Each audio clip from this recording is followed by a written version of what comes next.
But after I had my daughters, I wanted to have a moment where my daughters could cross over and really experience what it's like to be a woman. And I had these two daughters, and I didn't know what to do. And there's Jessica and Mary. And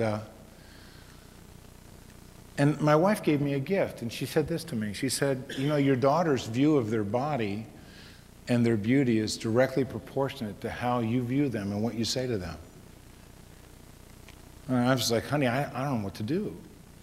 He said, well, why don't you just date them, and they won't settle with going out with a boy ever. I like that idea. So I started taking him on a date, and something happened to me. I started to learn that my wife was a girl. I started to learn how to date my wife. Because my daughters would not let me go without opening their door. They wouldn't step into a car unless I opened the door for them. And I started learning all this new stuff.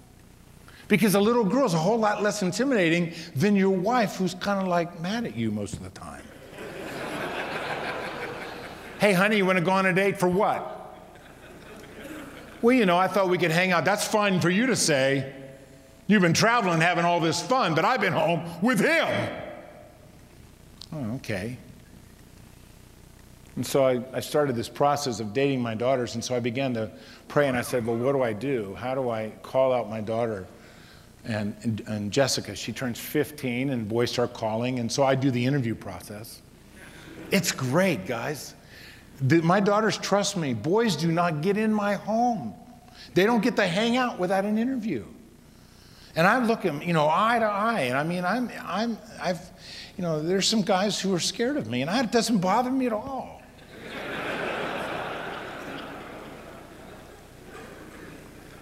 And so I started to think, and I started to pray, Lord, what do I do that would cement my smile over my daughter, that would really allow her to be permission to be a woman in our home, that she could cross over into a new time? And so he gave me this idea. And he said, why don't you go out and find a diamond ring?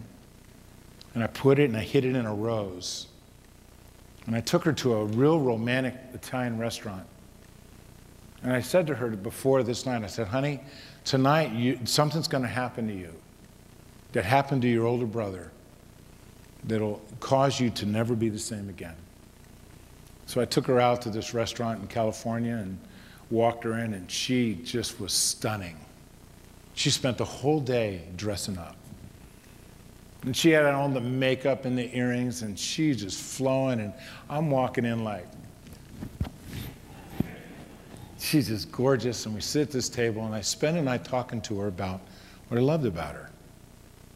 Now, this has happened from 15 years of spending time with her and dating her. This was hard in the beginning. I mean, when they first started doing this, it was like, you're cute. I love your eyes. But when you start knowing your children, you can start speaking things in real time, what you really love about them, like your wife. When's the last time you just looked at her and looked her in the eyes for like 60 seconds? You just look at her. You smile at her. She goes, what? Am I fat? Just make me look heavy? No, you're just so beautiful that you steal my heart away. I do? God, the Lord's put that in us, but we don't have this model that teaches us in much of the places that we hang out. I mean, the golf course, they're not saying, well, look at your wife for 60 seconds. Hey, I have a challenge for you. Kiss your wife for 60 seconds without stopping. When you were a teenager, you did. It does something. When you pursue and you apply what you learn, you can learn new things. So I'm there in this restaurant, I'm speaking to her, and she's just crying. And here's the moment. I know that it's time for me to declare over her that God's put in me some kind of prophetic voice that I can declare over her who God's called her to be, and it will graduate her into a new place. And so I get down on one knee. She goes, Daddy, what you doing? And I pull out this rose and hand it to her, and there's a ring, and she pulls the ring out. And I pull the ring out, and I said, honey, I'm about to do something that will change your life forever. I want to ask you a question. Are you willing to wear this ring as a token between you and God, that the first time you take this ring off will be on your wedding night, the first time you give your body to a man, your husband. And she said, yes, Daddy. And I slid this ring on her finger and I said, now from this moment in your life, you are no longer a little girl. You are a woman. And she just leapt in my arms and, oh, Daddy, and just started hugging me and kissing me. I mean, it was an amazing moment.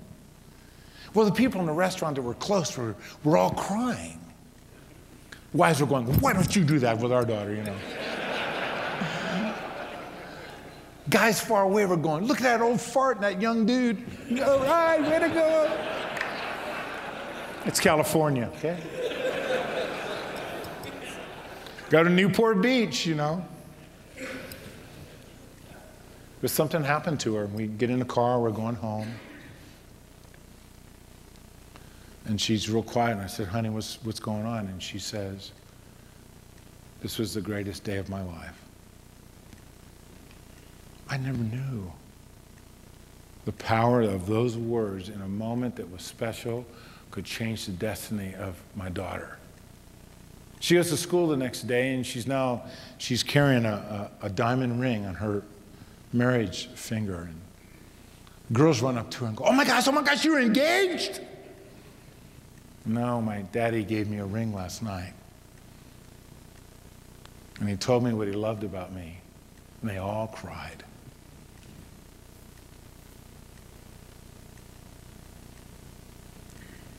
It's really amazing that the simple things in life have some of the greatest moments of power with our children and those that we're leading. Things we take for granted that we don't understand are some of the most powerful things that we can do.